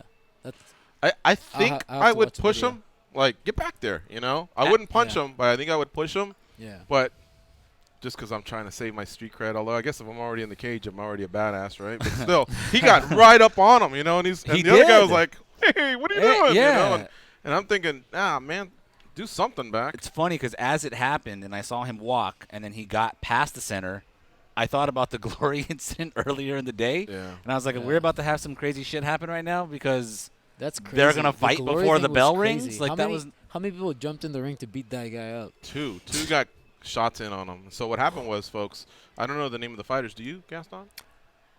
Was it Groenhard, maybe? Yeah, Groenhard was one of them. Yeah, and then I don't know the other So, one, one guy, it reminded me of Chandler versus Jared versus Will Brooks. do you remember when Chandler was in San Diego, kind of almost walked away, kind of like, oh, I'm just going to walk away. I don't know if he thought the fight was over, but his belt was wrong. Well, this kid, they had an exchange, and then he just kind of like, he took a knee. No, yeah, he took a knee. He kind of starts to walk away, and the fight wasn't over, so the other guy, boom, caught him, knocked him out cold. Protect yourself at all times, right? Protect yourself at all times, for sure. Have I ever seen another fighter go, hey, what's going on here, and give them a chance, a sporting chance? Yeah, but still, I don't think he was in the wrong. And so out of nowhere, fans, not the corner, fans come out and start attacking the fighter who was now on the ropes, celebrating, throwing his hands up, doing the Christ the Redeemer, and he got clocked. But the guy ran straight across from in the fact, corner I to think the I corner. read that he's saying he may have gotten his jaw broken. But wow. That sucks. That's if you takes type a in, while to come back from that. Type in Glory. I think they're on 41, or maybe at Todd Grisham. I guess that might be his Twitter handle. You got all kinds of different angles. Yeah, that was nutty. That was yeah. All right, we got to take this break. When we come back, we'll reset. We got to talk to Vinc Pichel. We're going to call him overseas on the international line. It's MMAjunkie Radio on a Monday, Sirius XM Rush 93. We'll be right back.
They can drink Mentos-flavored Diet Coke without their stomachs giving a single fuck. They are Gorgeous George and Goes. And this is MMAjunkie Radio. All right. We're going to get right into it here with our first guest, who is now 10-1 overall, and after taking 3 years off to recover from some injuries, boy, did he come back with not just a win, a statement win. The unfortunate thing of it all is he didn't get a bonus, and damn did I think he was deserving, because that was as beautiful of a punch uppercut that you'll see. Vinc Pichel defeated Damian Brown, and he joins us now on MMAjunkie Radio. What's up, Vince? How you doing? Dude, what's up, George? How you doing, buddy? Good, man. Welcome back to MMAjunkie Radio. I got a cast of characters with me. I got Goz, I got Bellator's Gaston Bolanos, and MMAjunkie editor Simon Samano. And we were all impressed as hell with your comeback. I mean, that was really something else to watch on Saturday. Yeah, thank you. It feels good to be back, brother. It was a long, tough last 3 years for me, and I stuck it out and did what I had to do, and I'm back, and it feels great. Now, I know that in your mind, you know, obviously, why even talk about ring rust? There was no need to talk about it, especially that close to a fight. You're going to get asked about it, but I liked your answer. However, I will be honest, early on, it just seemed like you were thinking a lot, and I thought, wow, there's the ring rust that I think that exists, right? But at the same time, it seemed like you were really studying him and getting a beat on him. I had to rewind 5 or 6 times just the finishing sequence. Your ability to stay composed and keep your eyes open and shuck those punches and then deliver your punch, that was amazing. That looked like a fighter that had no ring rust. So I had an opinion early on in the fight, and then that opinion went off with the result. Yeah, I told you, man, ring rust is bullshit. That's all just a mental thing for people. That ring rust is self-doubt, and that's what it is, honestly, to me. And I don't have any self-doubt, especially what I've been through, what I've had to train and everything. And, yeah, in that first round, that's exactly what I was doing. You're absolutely right. I was studying him. I wanted to see how he moved. I wanted to know how he'd react to me, my movements, because I knew that he had no clue what to expect out of me. I mean, I knew he had a little bit to what I was going to throw, but I know he basically was going out there unknowing of what I was going to throw at him because, I mean, it's been 3 years, honestly. No one really knows what to expect out of me right now. So that's exactly what I was doing, just getting him to react and move and see what he was going to do. Just how much have you boxed, you know, as you studied it as a mixed martial artist and even back to the skateboarding days when you you know, when you talked to us and you shared what your life was before that, did you do some boxing even during that time as well? Because that was really some slick head movement and dodging of punches. Honestly, no. And to be truthful, I never had any kind of background in any kind of martial art or fighting whatsoever. Today out here, I'm still in New Zealand. It's the 13th out here. Tomorrow, the 14th, is going to be my actual 10-year anniversary that I've been training in MMA total. So I've never had any experience before. I never boxed, kickboxed, wrestled, or anything. When I was younger, I was honestly just a punk-ass kid and got a lot of fights, and I enjoyed it. So that was basically my experience. I've been in hundreds of street fights. So fighting one person that doesn't have weapons and I don't have to worry about anything really isn't a big deal for me. He could have said 100. He said hundreds. Hundreds, right? yeah. So you got to get him in here to tell those stories. I know. No, he really looked composed, man. I was showing Juliet. I was like, a lot of MMA fighters who are just starting out, especially the wrestlers, close their eyes when they throw punches. Now, a lot of them are really good, like Frankie Edgar, really good in the pocket. But there's a few that do it from time to time. And I was watching Vince frame by frame, and you know, he deflected a couple punches, just barely enough to stand in that pocket. And Damian overexposed himself with everything he was throwing. The opposite hand was dropping. So there was like lots of opportunities for Vince to capitalize. And for him to tell me he's never trained boxing, that's just amazing that he's been able to, I guess, just, you know, hone these skills. Because I believe that's where, inside that pocket, using your footwork and head movement, you can have so many opportunities with a 4-ounce glove to crush somebody, and a lot of fighters don't take advantage of it. Instead, they retreat, right, with no head movement and maybe just putting – I mean, even Aldo's very, very solid, and he did that against Holloway a week ago. But sorry, Vince. I'm heaping praise at you, but seriously, I really loved watching that finishing sequence the other day. Yeah, thank you. I felt good, and that's something that I've been practicing a lot and getting good at because, I mean, I'll be honest, I don't really have the best footwork. Like, there's plenty of other guys that have better footwork than me, but I've got a really good kickboxing coach in Peter Cunningham, Sugarfoot Cunningham, behind me, backing me up, and then I got a good training partner that I brought with me, Herman Baltazar, who's basically an unknown kickboxer, but this kid travels around the world and whoops everybody's ass. I mean, he took a first pro Muay Thai fight at WCK think it was 2015, and he beat the Argentinian champ who was like 68-1 or something, like whooped this dude's ass. So, I mean, I have two excellent coaches and then / training partners that help me with stuff, and they help me hone my skills. You know what I mean? And I'm a pretty intelligent fighter. I know myself and what I'm capable of and what I could do. So, like I said, in this time off, I've just been training and getting better and learning how to be myself more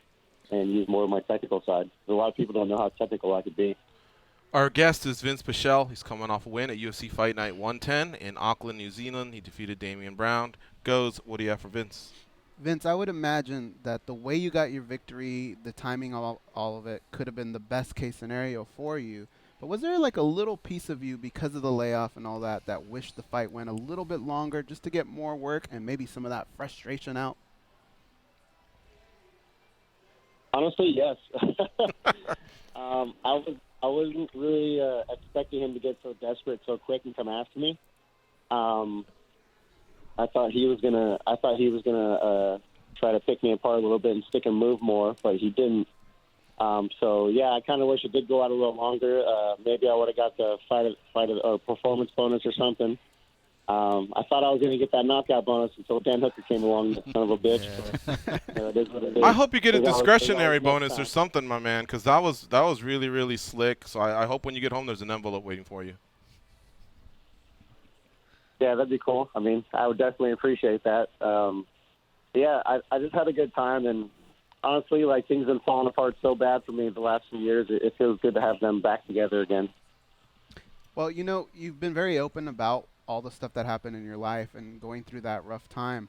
What would you say is the one thought, though, that kind of grounded you and brought you back? Because a lot of people would slip into maybe a depression or something like that, but you were able to fine-tune everything and bring it back together to get this victory. What was that one thought that kept you together? Honestly, sometimes I don't really know. I'm a firm believer that things always work out in the end, and I always have that in my head. You know, I always tell myself that, but I'm not gonna lie, man. Like, I was going through some pretty bad depression for a while. I was seeing a couple therapists. I was paying a lot of money just to keep myself sane for a good portion of that time, for at least almost a year and a half of that time I was off.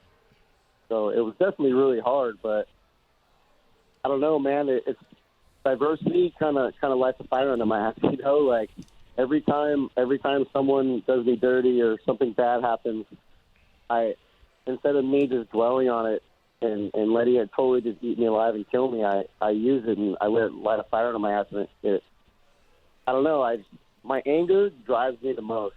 So I've honestly just learned how to use my anger and to drive me to tell me to say, you know what, like, fuck this. I'm not going to let this shit kill me. I'm not going to let this shit pull me down or slow me down or stop me. Like, this thing isn't stronger than me. I'm going to show that I'm stronger than it. And, you know what I mean? It's honestly just like me talking to myself, telling myself what kind of person I am. You know what I mean? Convincing myself that this isn't something that's going to stop me or slow me down. Like, I can get past this. That's awesome to hear, Vince. And I love hearing it. I don't honestly know where it comes from.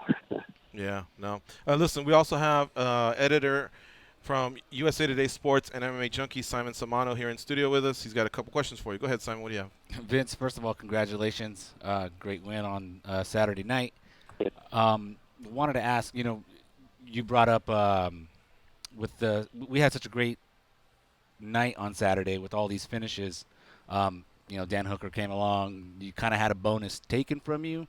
Do you think, though, that that maybe, you know, at this point, all finishes should maybe warrant some type of bonus? I mean, because how do you decide, you know, what's more impressive than the other when on a night like Saturday you have 3, 4, 5 impressive finishes? Yeah, I don't know.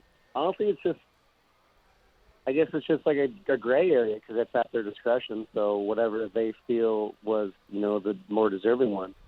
I'm not going to say that I don't feel like I deserve it because I've been off for 3 years and I came out like that and basically knocked someone out walking backwards, which is pretty unheard of. A lot of people don't really have that kind of power or skill to do something like that. But you know what I mean? That knee that I saw Dan Hooker land on Pearson was, I mean, that was a good fucking knee. I can't deny that, you know. So I was in the back watching, and when that happened, I was looking at my coach, and I was just like, shit, there goes my bonus.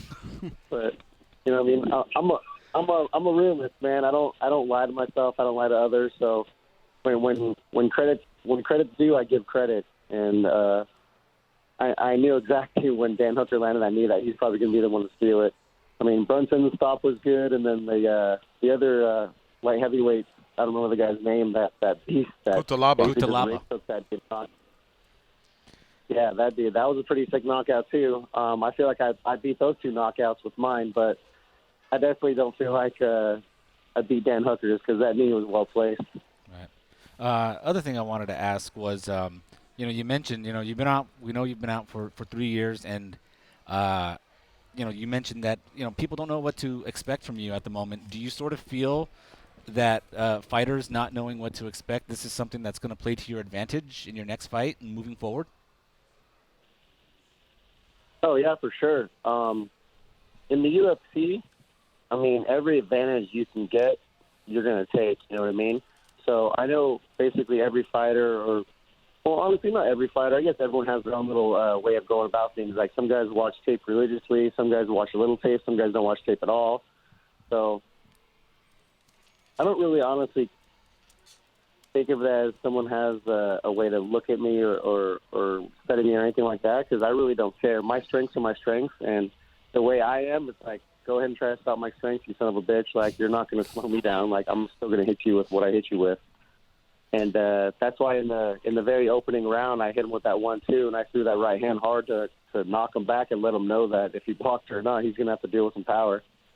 Because that's one of my strengths, is just my power. So I like to let people know ahead of time that you're in for a treat. Man, that was legit, dude. You really, really got things going. There was some decisions prior to, but you really kicked things off. And then on the main card, there was 5. Yeah, thank you. Thanks for answering the overseas call. Enjoy your vacation, and congrats again on that win over Damian Brown. Oh, well, thank you, guys. Feels good to be back. You'll be hearing from me soon again, I'm sure. For sure. Thanks, Vince. Take care. All right, thank you. All right, see you. All right, folks, that's Vinc Pichel, and we're going from one fighter to the next. Joining us now on MMA Junkie Radio is Chael Sonnen. What's up, Chael? How you doing? What is up with dudes wanting to fight Ally Quinn? Evan Dunham called him out too, man. As a fan, I look at Al and go, who wants to fight him? I mean, that's a tough order right there. You're so right. You know, Isn't it? I mean, Kevin. Al's not the guy you call out, is he? That surprises me. Well, he's the kind of becoming an it ticket right now. But yeah, I know Kevin Lee wants to run it back with him. Vince called him out. Evan Dunham, yeah, I saw that late last night. And a few of them are replying to the wrong Twitter handle, by the way. So they need to straighten that out. But I don't know. I don't know what to say. But I like Al. I'm glad he's back in the game. So good on him. Oh, I respect their calling him out. It's just generally when we see these call-outs, it's not somebody that's so tough. That whole division is so tough. I mean, those guys that called him out are tough guys. But it does surprise me. Like, one Al's gonna roast you a little bit with the microphone, and then 2, I mean, the guy can get down. It does surprise me that he's been called out 3 times in the last 3 weeks. All right, switching gears. What's up, gentlemen? Well, so last week we had your boy Ryan Parsons on the show. We were talking about the 4-pack revolution, and you know that we know that later on this year people can order that. So we were definitely taking our notes. He did a great job of selling it. We're getting our pre-orders done on Amazon. But you're the other half of the equation. You are also part of that. So can you talk about that experience first of all? And this, gentleman, is what we in the business call the plug. Yes, well, you know what? I love the book. We worked our ass off on it. Ryan was a real leader. I'll tell you this, though. We're promoting a book that isn't available until December 26th. So, yes, people can go to Amazon, but I don't even have anything to sell them right now unless they just want to get ahead of the curve. But as far as the days of the 6-pack is over, gentlemen. 6-packs are for anorexics and drug addicts. This is the 4-pack revolution, and that's what a regular guy should look like. I love it. Yeah, no, and that appeals to a guy like myself or Goes. Maybe not Gaston Bolanos, who's here with us. He's got like 8 going over there on the far end. But Simon as well. So, I like that right away you're allowing us to enter the door. A lot of times these books, they make it sound like, hey, unless you're some Greek god, don't even buy my product. And you guys are saying, hey, common man, step through, let's talk, and let us show you how you can get there. Music to our ears, right? Exactly. So it was a great chat with Brian, and obviously it was a good chance to talk to you. And then of course we'll bend your ear a little bit about the big fight coming up.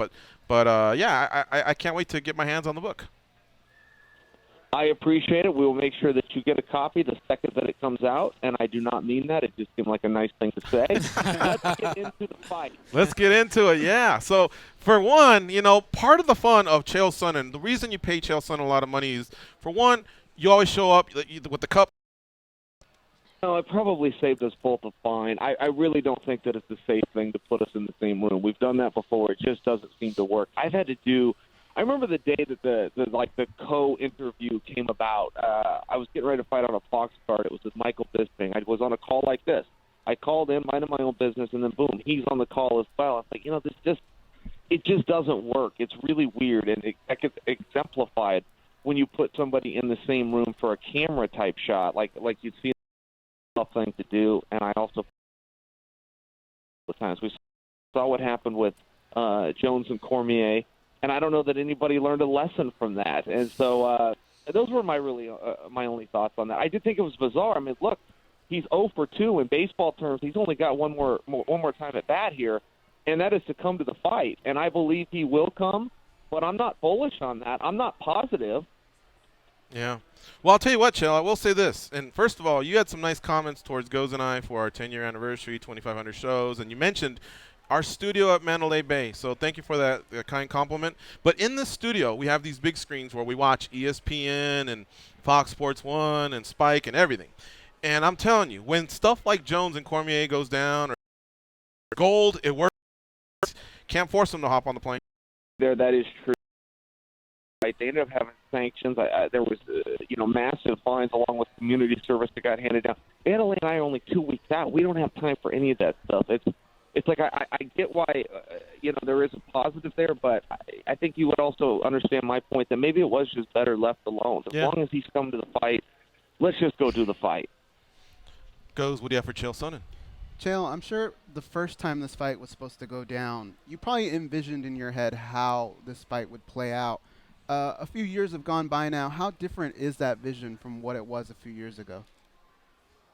Yeah, I don't think it's changed. I mean, I'm going to go tackle him and beat a hole in his head, and he'll have his game plan and his skills, and I can't imagine it's going to change. I have no update on him. He used to be in Las Vegas training. There was guys I knew in Las Vegas training. He could kind of keep tabs. He moved to Brazil. I don't know anybody. I don't know anybody in the room with him.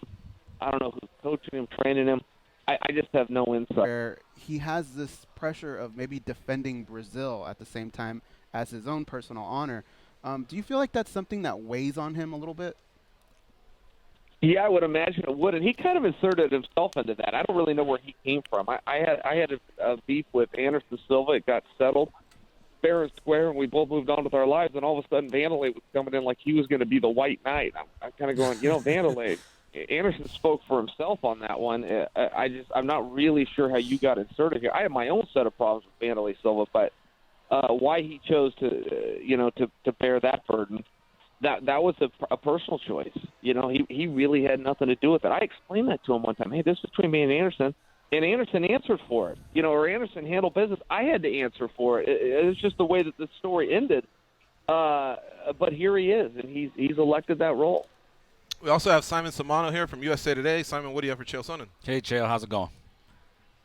What up, Simon? What's up? I wanted to shift topics here a little bit. I wanted to ask you, right now there's been some beefing going on between Tito Ortiz and Chuck Liddell. What are your thoughts on what's going on between them, and do you think a trilogy fight makes sense? I'm in for it. I like fun fights. They don't all have to be meaningful. They don't all have to be contendership or championship fights. I like fun fights, too. And so does it make sense? I don't know if I could argue that completely, but would I tune in? Yeah, and I don't think Tito's going to do it. Tito will definitely fight again. But I don't know if it'll be against Liddell. I think Liddell's going to fight again, too. So getting those guys together, maybe Maybe, but I think Tito's going to come back a little bit down the road. I think he's still got a couple bucks from Jenna left over, and she hasn't kicked him out of the house yet. And I don't think he's going to hurry. And he's son. He's absolutely terrible. So I think he's got a couple things against him, but eventually there'll be a cash grab. So if they were to fight, you think Chuck's going to beat him in his comeback fight 8 years removed from the last time? I would imagine, Tito respects Chuck so much, and and whether that comes from fear or what have you, I don't think that it changes the fact that he just really respects him. Stopped him in the first fight. Nothing's going to change now. I mean, I haven't even seen them beat, and I saw Chuck try to get something going, and Tito kind of squashed it with an apology, which was that was a little soft. Fight promoting, if anything. So. Yeah, I would definitely watch those guys fight, but I don't want to see anybody fight unless both guys want to fight. Even if I'm on a playground, if one kid doesn't want to do it, I'm out. Somebody needs to break that up, and the fight doesn't happen. So I don't think that I don't think that fight's. I do think that Chuck is likely to compete again just because I take him at his word, and I know he wants to, and I think Tito's going to have to someday. So. But I don't think we'll see those guys. If you want my prediction, no, I don't think we'll see a trilogy. This guy's the best at painting the picture, right? As he gives you the answer. I love it. All right, and the last question comes from Gaston Bolanos, Bellator kickboxer and MMA fighter, and outstanding Muay Thai practitioner. Gaston, what do you have for the American Gangster? I hope you weren't explaining to me who he was. I'm well aware of that guy. You called one of my fights. That's for the casual fan that's listening. Yeah. You called my MMA debut. Fan, yes. For somebody with passion like me, I'm well aware of this guy. All right, awesome. And, you called my MMA debut. I was super happy when I rewatched, and then it was you talking. I just want to know how camp's going and how are you feeling for the fight, really. It's such a big show in Madison Square Garden. So how are you feeling? And I haven't felt this good in 5 years. Training's really hard. I went crazy after my fight with Tito in terms of, training and trying to make sure that something like that didn't happen again. And, I've had plenty of time. We changed some stuff with the workouts, but we got a good team out here. We got great coaches. I feel really good. I'm sore and tired. I could use a couple of days off. I'm not going to get them until the end of this week, but aside from that, man, I'm feeling good. That's awesome, man. Push through and take those couple of days off and finish off, and I'm sure you're going to do just fine. One more question: how do you see the future of Bellator, considering we're both in well? Yeah, I'll tell you, it's bright. There was something that just happened that was meaningful for me. I mean, everybody at Bellator is so positive from a business standpoint. Everything's going great. But there is a rule in television. It's a law. It's an absolute law of television, which is two things have to be seen live, sports and news. You can't play yesterday's news. There's a reason. It doesn't matter if 36 million people tune in for the Super Bowl. They don't replay it, and they don't replay it for a reason. It just doesn't work. Absolutely. Bellator just broke that rule with Paul Daly versus Roy McDonald. They aired it on a 7-hour tape delay, and they still drew 1 million viewers. And that in cable TV talk, if you have 1 million, I mean, that's just you're hitting it out of the park. They hit it out of the park, breaking a rule of television. I thought that was a very compelling, not only for the company, but for the industry as a whole. There are just that many fight fans out there that know Spike TV is the place for fighting, and they tune in. And I thought that was pretty meaningful. Absolutely. He's a man of many talents. He's got the podcast, You're Welcome, blowing up. Catch that on iTunes. Subscribe, leave him a comment. Also, the 4-Pack Revolution dropping in December. You can pre-order on Amazon. And, of course, on June 24th, he gets down versus Vanderlei Silva in the main event of Bellator NYC. Thanks for the time, Chael. Always appreciate it. Boom. There you have it, folks. That's Chael Sonnen. We're going from a American gangster to a Hawaiian gangster.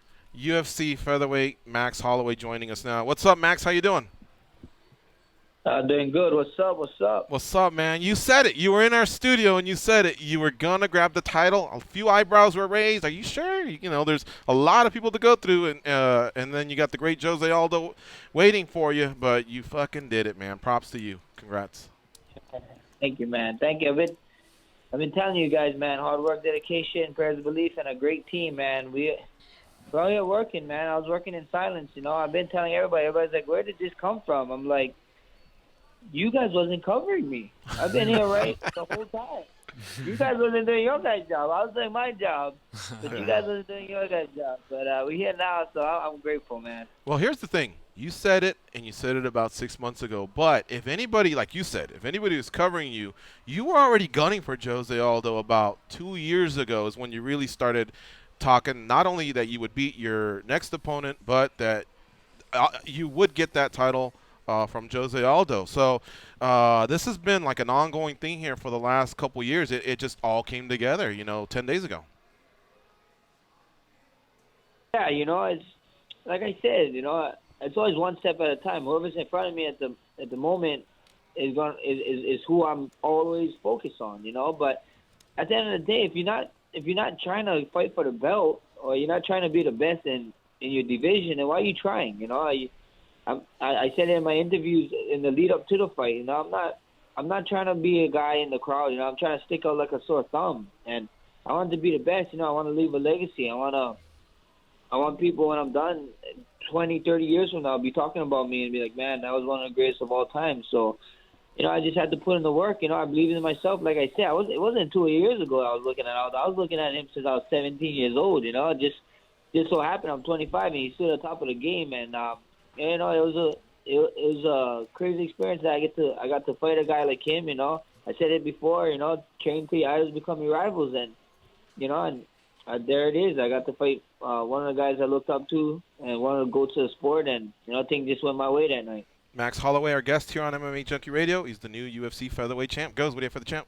Max, leading up to the fight, when you looked into the champion's eyes, and I know you had multiple times to do this, did you ever see anything in his eyes? Did you ever feel like, I got this guy because of looks or feelings that he gave you? Yeah. The way I looked at him, I just, like, he said that he knew how, like, the first time we did the stuff at Sugarloaf for the promotion, he said that when I saw him, he was super serious, but I actually thought he wasn't serious. I was like, oh, maybe. When I looked at him, I was telling myself, oh, he didn't really give me nothing. I was like, oh, maybe he just, it was far away from the fight, and we really didn't have nothing to like get off at the end of the week. We're not fighting each other, so whatever. And then, the all fight week, the fight week stuff that we had to do was great. I was just whatever. I came to fight. I didn't really get nothing from him. I didn't feel like he was like scared, or I didn't feel like he was in it. I just was staring off. This is like, it's time to go, and it was time to go, and it came down to it. Where are we at as far as post-fight? You mentioned a lot of things, UFC Hawaii, you want to get paid, but where are we at in those conversations? I'm sure you had some there in person, but have the phones been picked up since then, and can you kind of give us an update where we are on that? We're going to figure out. Dana White figures it out. He's the man. He always, whenever there's a problem, he always solves a problem, and I think we're going to get it done. We're setting up the meeting. We're going to have a meeting, we're going to talk, and then we'll go from there. It's Dana White always finds a way to figure stuff out, so I'm looking forward to talking to him soon. All right, we just got a couple minutes here. I'm watching the clock. Simon Samano from USA Today Sports is here with us. Simon, what do you have for Max? Max, first, congratulations on winning. When I saw you at the luncheon in L.A., you said some real shit, so congrats on following through. Thank you, brother. I wanted to ask just about what's been happening since then. You've got Cub Swanson calling you out. You've got Frankie Edgar calling you out. Where are you with who you think you should fight next, or how do you think this is going to play out between those two guys? Like I said, man, it's I want to sit down with my management. I want to sit down with Dana first, and we can go from there. It's just the 145 divisions under new management, man, and we're open 24/7, 7 days out of the week, man. And this is the only place you can come in, and then you can leave with an L and leave with a smile on your face. At the end of the day, everybody can get it. You guys know I fight. You guys know I fight. I come to fight. If I didn't fight you, get ready. And if I did fight you, get emotionally ready, because you know what's going to happen. And, just make sure, I never ran away from a fight in my life. There's just some things we gotta figure out, and then we can go from there. We got 1 minute left. We got Gaston Bolanos from Bellator Kickboxing and MMA here with us. Gaston, what do you have for Max? Hey, what's up, Max? We met back at UFC 205. We were sharing locker rooms. I was there, cornering Dustin Ortiz. I don't know if you remember. But anyways, Have you thought about a rematch with Connor? How do you think that will play out? I think you're a completely different fighter now, so I would like to know your thoughts on that. You know, at the end of the day, I'm not going to promote a guy who's not even promoting. He's promoting himself as a boxer right now. And that guy, those guys and them, they talk about, they get to choose their fights, and fair play to him. That's what I want to do. I want to be able to be like, oh, these guys begging for me to fight. I'm not over here going to give the guy free promotion, man. They know my number. They know Dana White's number. If they want to fight, they can make it happen, But right now, I'm not going to. There's no reason to talk about a guy who's not even talking about fighting, And then on top of that, he's over here talking about MMA, and he's over here talking about boxing.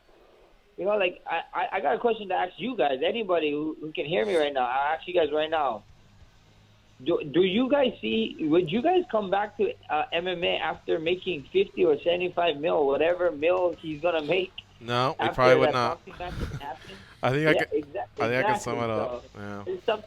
Yeah. So it's like, I'm not gonna promote somebody that's not even talking about mixed martial arts right now. So, from then on, if they want it, they know where to get it. They know where to call. They know who to call. But, right now, I focus on what I can control and people who's actually talking about our sport and our division. So, like I said, I got to sit down with Dana, my management, and we'll get it done. All right, Max. Thanks for the time as always. We appreciate it. Thanks, Max. Take care, champ. Thank you, brother. Folks, we're jumping out to a commercial. Be right back.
Sirius XM audience, we'll see you tomorrow with Evan Dunham in studio. Simon's going to come back as well. Gaston, thank you for everything. And folks, go to facebook.com, official MMA Junkie, for some more OT. We'll be there in 5 seconds.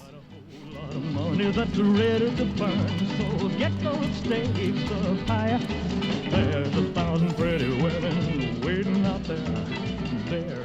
Guys are clear for overtime. All right, so with Max coming aboard right after Chael, right after Vince, I wanted to give these gentlemen the appropriate ado, except Simon is already committed to tomorrow's show, so he'll be back. We'll talk some more with him, maybe get a street fight story out of him. He's got some street cred, right, Goose? A little bit, yeah. Yep. He's got some right here in the For studio, sure. right? He was willing to take 3 out of 10s, 4 out of 10s, so I know. Could have walked away at 2, came back for 3. He knows what time it is. But Gaston, unfortunately, has to leave. I wanted him to fill us in. You got Muay Thai going on, kickboxing, and MMA. In order, it looks like Muay Thai's coming up first. No, yeah, September for sure. I'm fighting for Bellator MMA. Okay. It looks like, or maybe kickboxing.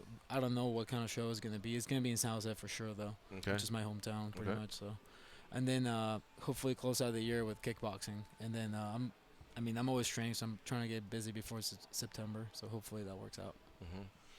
And that's it. That's it. Oh, okay. It's 5. That'll be 5 fights this year, so not too bad. Yeah. No, that's good. That is a great Hopefully fight, or a great do schedule. all 3 sports, MMA, kickboxing, and Muay Thai, which is. And what brought you to town this weekend? I was just here with my friends. Oh, I see. Okay. Lastly, we set this up in the first hour. Can you tell us that other street fight story that What involved other an unnamed property? Somebody cut the line. Oh. Maybe you can just say a female that was part of your A group. female that was part of our crew. If you don't want to name any names. Yeah. Some girls. I love it when a bully gets checked. Yeah. Those stories are my favorite. But because if you think about it, dude was just coming out of a club on the other one, and some guy grabbed him. And in this one, somebody just rudely cuts you off. And it ties in with what I was saying. Society is so fucking rude to each other, man. Where are the thank yous, the excuse me's? Hold the door open for someone. Let a lady go first. You should have seen when I was in New York. People were coming into the elevator, and the elevator hadn't even emptied yet. I mean, that's just logic, aside from courtesy, right? And what was left was one lady holding her baby, except she was kind of pinned in, so nobody saw her. But at least let the ladies go out first, let the elevator empty, then come charging in. But anyway, I digress. Go ahead, sir. So we were walking out of daylight. An unnamed property you were walking out of. I love the start of this What already. he meant was like the daylight outside. Oh, Yeah. It was daylight when he was walking out. Okay. Yeah, It was nighttime when he got. I'm not talking about the pool party, okay? And these 3 girls cut the line, and we're like, it was a pretty busy cab line, and we were almost there. So we started we're like, hey, what are you doing? Like that type of thing. And they're like, she turns around and insults one of our friends. So they just cut the cab line. They just think they're celebrities or I super don't important know. people They that weren't even hot. So I was like, what are you even doing? I kind of would have put up with it if they were hot, but Yeah. right, they weren't even hot. No, that's even worse, honestly. But anyways, they cut the line, insults one of my friends, and my friend's like, really? And my friend trains quite a bit. At the time, she did Muay Thai. Knees this girl. I'm pretty sure she broke. Oh, her no. rib. Fill it in. So then that girl, when your female companion says, really, are you going to do that? What Yeah. did she say? Oh, she said, you fucking whore. Yeah, well, that's key. I mean. Yeah.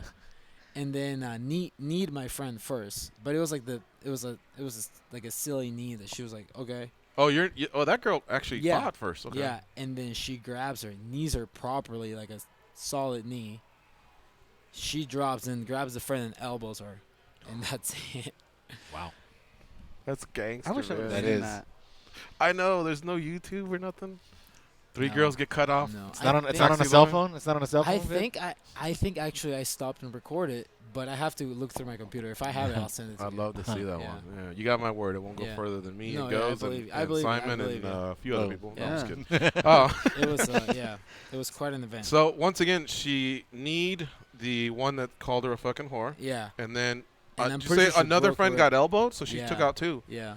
Damn, and what was it like? Was everybody clapping? That's what you get for being I was just rude? like, or what was happening? I mean, we just kind of. I would have loved to have witnessed that. I don't want We everyone kind to of ever. just got in the cab because we didn't want to go through that whole, they call the cops and this and that. And Hey, there's not too much time between you, Whore, and Gaston doing this, right? And pulling out the phone and getting it. Yeah. I was like, wait, I gotta get this. That's confidence right there in your crew. Do you remember Ryan Loco's friends that he used to do the show with? Well, one of them has become a successful photographer, as has Ryan Loco. Mm-hmm. But in that Glory event where the guy got punched, watch the photographer. That's him, James, I think. He actually gets up, and it looks like he wants to get up like to stop it, but instead he's got the camera out. So some people are really quick at it, and then others aren't. But yeah, if you got that video, man. But that's confidence in your crew. If we're that crew, hopefully he doesn't pull out that phone because it ain't gonna be pretty. Damn. And what did the cabbie think? Security? You guys didn't stick around long enough to see it, huh? We just got in the cab and we're like, we're out. Damn. That's so slick. Yeah. I love it. All right. Yeah. Well, listen, man, thanks for coming out, backing up your flight. I know you got to get going. We really appreciate it. Thank you very much. Whatever you got going me. on, holler at us. We'd love to promote whatever's coming absolutely. up next. Absolutely. Like I said, Bellator in September, and then hopefully at the end of the year again. And then I'm always training. I have a training camp. Yeah, I have 6 weeks that I focus the most, but I'm always training. I'm always in shape. I'm always trying to fight. So. And to be clear, we were all about that Pisco life, but he's got a flight to catch, George, and we don't want him to miss that. You can follow him on Twitter at DreamKiller MT. Excuse me. You can follow Simon on Twitter at SJ Samano. You can follow Vince Pichel on Twitter at From Hell Pichel. Chael Sonnen can be followed on Twitter at Chael Sonnen, and Max Holloway is at Blessed MMA. So there you have it, folks. That's our show for today. Tomorrow, Simon will be back, and we'll also have Evan Dunham. Until then, go out there and be champions.